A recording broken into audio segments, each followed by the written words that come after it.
នេះគឺជាតោវត្តមឹមហើយនេះគឺជាខ្លា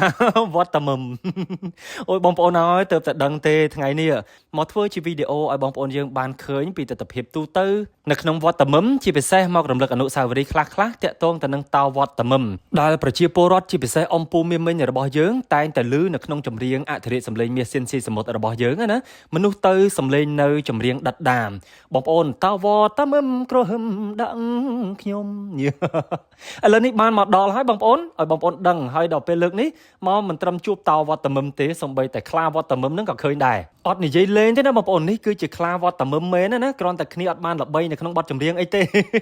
េដាក់នៅគៀនរបងក្បែរស្រះនៅក្នុងវត្តហ្នឹងហើយបងប្អូនហើយក៏អធិស្ឋានអំពូមីងយើងដែរនៅក្នុងន័យនេះមិនមែនចង់បន្ទោសបង្អាប់ទៅលើស្នាដៃជាងឬក៏ក្នុងន័យលេងសើចប៉ះពាល់ទៅលើតោវត្តមឹមរបស់យើងគឺអត់ទេគ្រាន់តែចង់ឲ្យបងប្អូនយើងបានឃើញថានៅក្នុងវត្តមឹមបរិវេណវត្តណាក៏មានរូបចម្លាក់ខ្លាដ៏ធំមួយនៅក្បែរនោះផងដែរហើយត្រូវបានទុកចោលនៅក្នុងដុបក្នុងព្រៃបងប្អូនមើលហើយតែគ្នាអត់ល្បី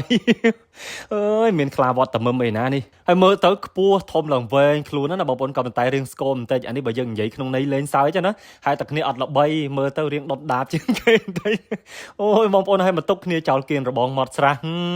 ខុសអីតែពីតោវត្តមឹមបងប្អូនណាមើលមានឡើងដាំងមុខឡើងកាចនៅតែក្រហឹមជារៀងរាល់ថ្ងៃតែម្ដងបើទោះបីជាគ្មានវត្តមានរបស់អធិរាជសម្លេងមាសសិនស៊ីសមុទ្រយើងនៅក៏ដោយអញ្ចឹងតើបានអធិរាជរបស់យើងរអ៊ូរទាំដាក់ចម្រៀងណាបងប្អូនមិនហ៊ានតទល់ជាមួយតោវត្តមឹមបងប្អូនមិនមែនមានតែមួយគូនេះឯណាបងប្អូនហើយទ្វារចូលខាងមុខក៏មានទ្វារចូលខាងក្រោយក៏មានហើយសំខាន់ហ្នឹងមុខវិហារហ្នឹងក៏មានទៀតមានទាំងធំមានទាំងតូចហើយសុទ្ធតែកាចដាំងតែម្ដងហ្នឹងណាតោវត្តមឹមពិតជាកាចមែនអញ្ចឹងតើបានជាហ៊ានគំរាមកំហែងទៅដល់អធិរាជសម្លេងមាសយើងស្នាដៃរបស់ជាងចម្លាក់ដែលសាងសង់តោថ្មទាំងអស់នេះពិតជាពូកែមែនស្រស់ស្អាតណាស់មកដល់ពេលនេះនៅមុំប៉ែតែម្ដងហើយមានច្រើនក្បាលណាស់នៅក្នុងវត្តនេះអ្វីដែលគួរឲ្យចាប់អារម្មណ៍លើសពីនេះទៀតខ្លោងទ្វារសម្រាប់ចូលវត្តខាងក្រៅហ្នឹងគឺជាខ្លោងទ្វារថ្មីក៏ប៉ុន្តែខ្លោងទ្វារចាស់នៅខាងក្នុងបងប្អូនការរចនាគឺស្រស់ស្អាតប្រណិតមើលទៅស្នាដៃរបស់ចាស់ពីដើមតែម្ដងមើលដែរបងប្អូនបើខ្ញុំវិញសរសើរទៅលើទឹកពណ៌ទឹកថ្នាំណាចាស់ពីដើមគាត់ប្រើថ្នាំពណ៌លាបមកឡើងស្អាតប្រណិតតែម្ដងដែលរាល់ថ្ងៃនេះយើងប្រើប្រាស់តែមួយព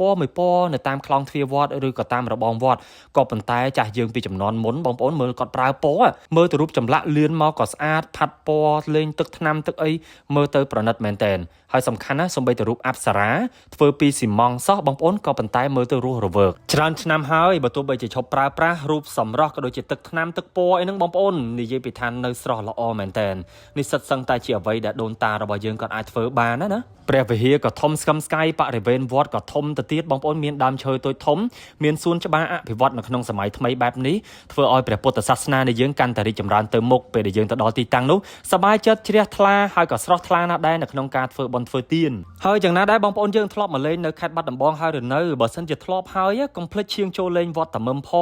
ងទៅមើលតើវត្តមឹមដែលកាចទាំងអស់ហ្នឹងមើលថាតើមិនវិញបងប្អូនអាទូចនេះមុខក៏កាចមិនធម្មតា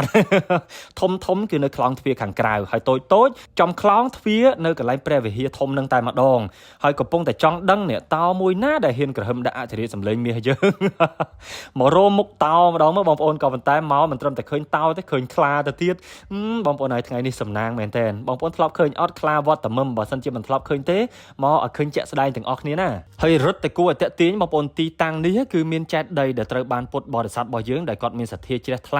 ាគាត់បានចំណាយថវិកាផ្ទាល់ខ្លួនសាងសង់នៅចេតិយរបស់អធិរាជសម្លេងមាសរបស់យើងក៏ដូចជាតារាចម្រៀងចំនួនមុនតាំងពីលោកស្រីហ៊ុយមាសរស់សេរីសទ្ធាប៉ែនរ៉នអីគឺមានចេតិយនៅទីនេះទាំងអស់បងប្អូនយើងក្រៅតែពីមកធ្វើបុណ្យក៏អាចមករំលឹកនៅអនុស្សាវរីយ៍មួយចំនួនរបស់តារាចម្រៀងជើងចាស់របស់យើងដោយអុជធូបអុជទៀនឲ្យគាត់ចឹងណាបងប្អូនដោយសារនៅទីនេះគឺមានចេតិយរបស់គាត់តំណាងនៅទីនេះផ្ទាល់តែម្ដងហើយបើថាទីតាំងវិញស្រួលរនណាស់បងប្អូនធ្វើដំណើរមកពីរាជធានីភ្នំពេញបណ្ដោយផ្លូវជាតិលេខ5ហ្នឹងចូលមកក្រុងបាត់ដំបងមកបងប្អូនដល់រង្វង់មូលព្រាបសហើយហួសទៅត្រង់លោកតាដំបងកញ្ញុងប៉ុន្តែមិនបាច់ហួសទៅត្រង់ទេធ្វើដំណើរមកដល់រង្វង់មូលព្រាបសហ្នឹងបត់ឆ្វេងមករອບតាមផ្លូវកវ៉ាត់ក្រុងហ្នឹងបងប្អូនមកដល់ស្ពានវត្តគោបត់ឆ្វេងកំឆ្លងស្ទឹងបត់ឆ្វេងទៅប្រហែលតែ1គីឡូដីដល់ហើយនៅឆ្វេងដៃនឹងតែម្ដងមកដល់សាលារៀនអូដំបងក៏មកដល់នៅវត្តមឹមនឹងដូចគ្នាហើយមានផ្លូវ2ចូលទៀតបត់ឆ្វេងផ្លូវណាក៏ចូលទៅដល់ដែរអញ្ចឹងបើសិនជាបងប្អូនយើងបានមកដល់ខេត្តបាត់ដំបងកុំរំលងណាបងប្អូនមកមើលឲ្យឃើញជាក់ស្ដែងទាំងអស់គ្នាកុំឲ្យថាខ្ញុំចេះតែថាអរគុណសម្រាប់ការតាមដានទស្សនាវីដេអូដែលផុសចេញពី page ផ្លូវការត្រីវិស័យប៉ុស្តិ៍នេះទាំងអស់គ្នាតាំងពីដើមរហូតដល់ចប់ជួបគ្នានៅក្នុងវីដេអូក្រោយទៀតគណៈពេលនេះខ្ញុំបាទនីវចម្រើនសូមអរគុណសូមជម្រាបលា